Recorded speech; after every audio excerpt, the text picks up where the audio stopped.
Empat sosok berpeluang maju Pilpres 2024 versi Yunarto Wijaya. Tak ada nama Ahok dan Puan anak Megawati. Pengamat politik Yunarto Wijaya menganalisa empat sosok potensial yang akan berlaga di ajang pemilihan presiden 2024. Keempat sosok itu memiliki keunggulan sekaligus catatan masing-masing. Hal itu diungkapkan Yunarto Wijaya saat menjadi narasumber di kanal YouTube Robert Haryanto. Yunarto Wijaya menjelaskan, Pilpres 2024 kemungkinan merupakan momen yang berbeda. 2024 itu momen terbesar generasi. Dulu-dulu bisa ketebak yang maju sebagai presiden Indonesia itu berdarah biru, punya partai, cucunya pendiri NU dan sebagainya. Nama-nama itu kerap kali muncul di Pilpres, tetapi apa yang terjadi dengan Jokowi? Dia mendobrak nama itu semua, ujar Yunarto Wijaya. Untuk itu, Yunarto Wijaya mengingatkan kepada sosok yang masih memiliki keinginan kuat maju untuk menahan diri dan legowo memberikan kesempatan kepada generasi muda. Kalau 2024 itu berbeda karena sosok yang masih nafsu ingin maju jadi capres itu secara biologis sudah tua, jadi seharusnya tak perlu memaksakan diri. Terlebih secara psikologis, jika memaksakan orang tua yang maju maka tak akan menang. Ini momen ketika orang-orang yang bertarung secara teknokratis punya peluang. Misalnya Tri Risma hari ini, Ganjar Pranowo, Anies Baswedan, Sandiaga Uno. Aku Yunarto Wijaya. Berkaca di Pilkada DKI 2017 dan Pilpres 2019 lalu, Yunarto Wijaya lantas menuturkan biasanya terdapat sebuah kejutan di akhir-akhir pemilihan tersebut dengan munculnya sosok yang tak terduga. Sejarah Indonesia memperlihatkan di tikungan terakhir, biasanya yang mengejutkan itu yang menang. Yang tak pernah lo sangka, seperti masa saat SBY mundur dari menteri, Gus Dur yang tiba-tiba mengalahkan Megawati, ujar Yunarto Wijaya. Dengan berbagai kejadian tersebut, Yunarto Wijaya menuturkan, tak menutup kemungkinan ia mendukung Anies Baswedan maupun Prabowo Subianto jika lawan mereka memiliki kemampuan yang lebih buruk. Minimal muncul ada nama lain yang bisa menguji kemampuan kedua orang tersebut, terlebih untuk kepala daerah. Gue berharap dengan Ganjar Pranowo, Tri Risma hari ini, dan sebagainya bisa bertarung dengan berbagai ide mereka, imbuh Yunarto Wijaya. Lebih lanjut, Yunarto Wijaya memaparkan analisanya terkait sosok yang maju di Pilpres 2024 mendatang. Lo jawab dengan inisial aja ya, secara polling lo yang punya inisialnya siapa aja, tanya Robert Haryanto. PAGS, tegas Yunarto Wijaya. Sandiaga Uno belak-belakan peluang di Pilpres 2024. Sandiaga Uno memberi tanggapan terkait peluangnya maju di Pilpres 2024.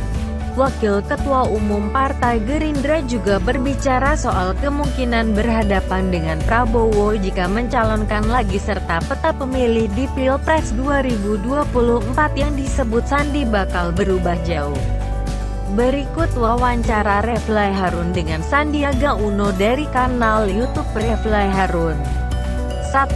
Peluang Sandiaga Uno untuk menjadi Ketua Umum Gerindra. Di awal wawancaranya, Refly menanyakan kemungkinan Sandiaga Uno untuk menjadi Ketua Umum Partai Gerindra dalam Kongres Gerindra tahun ini. Refly mengatakan dengan posisi Prabowo yang kini sibuk menjabat Menteri Pertahanan, tidak menutup kemungkinan bagi Sandi untuk maju sebagai Ketum Gerindra. Sandi kemudian menjawab bahwa Prabowo dipastikan bakal maju kembali sebagai calon ketua umum Partai Gerindra di Kongres tahun ini. Sandi bahkan telah memberikan dukungan secara langsung kepada Prabowo. Sekitar Januari akhir atau Februari awal, Prabowo ngajak ngomong berdua dan beliau mengatakan akan maju kembali menjadi ketua umum di Kongres yang akan datang. Kongres rencananya sebelum Lebaran tapi karena COVID-19 ya ditunda. Saya katakan, itu hak prerogatif Prabowo, dan saya mendukung Prabowo maju kembali sebagai calon ketua umum Gerindra, terang Sandi. 2. Soal rumor Sandiaga ditinggalkan Prabowo saat negosiasi dengan Jokowi. Lebih lanjut, Sandi ditanya reply soal opini yang muncul bahwa Sandi ditinggalkan saat Prabowo melakukan negosiasi hendak masuk ke pemerintahan menjelang Oktober tahun 2019 silam. Menjawab hal itu, Sandi mengatakan ada pembicaraan di awal soal negosiasi itu. Di sisi lain, dirinya saat itu belum resmi kembali ke Partai Gerindra. Proses negosiasi dilakukan oleh Prabowo sebagai Ketua Umum Gerindra bukan dalam kapasitasnya sebagai mantan calon presiden. Jadi pembicaraannya bukan antar paslon tetapi antara Gerindra dan Koalisi Indonesia Maju, ungkapnya. 3. Kata Sandi soal posisi Partai Gerindra dan kader yang kritik pemerintah. Soal posisi Gerindra saat ini, Sandi menegaskan Gerindra adalah partai pendukung pemerintah dengan 2 menteri di kabinet. Namun, Sandi mengakui terdapat kader Gerindra yang diberi kebebasan yakni Fadlizon yang diketahui masih terus melancarkan kritik ke pemerintah. Hal itu juga berlaku untuk dirinya. Pak Fadli itu bicara bukan mewakili Gerindra, Fadlizon sebagai wakil rakyat. Saya juga bukan jubir Gerindra dan saya bukan jubir siapa-siapa. Tetapi saya ingin terus berada di tengah-tengah masyarakat, ujar dia. 4. Pilpres 2024 kemungkinan Sandi melawan duet Prabowo Puan Maharani dan pasangan Anies Sandi. Refly Harun kemudian menanyakan soal peluang Sandi maju di Pilpres 2024. Menurut Refly, sudah muncul gagasan untuk memasangkan Anies Baswedan dengan Sandi atau AHY dengan Sandi. Menjawab hal itu, Sandi mengatakan politik adalah sesuatu yang mengalir dan tidak bisa diatur-atur. Saya lihat politik itu nggak bisa kita atur-atur, politik itu mengalir saja. Saya akan lakukan terus dengan ada di tengah masyarakat.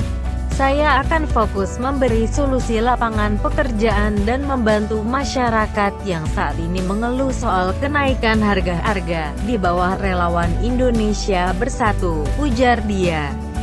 Masih belum puas dengan jawaban Harun, Refly kemudian bertanya jika nantinya di 2024 harus melawan Prabowo yang bisa saja berkoalisi dengan Puan Maharani sebagai calon wakil presiden.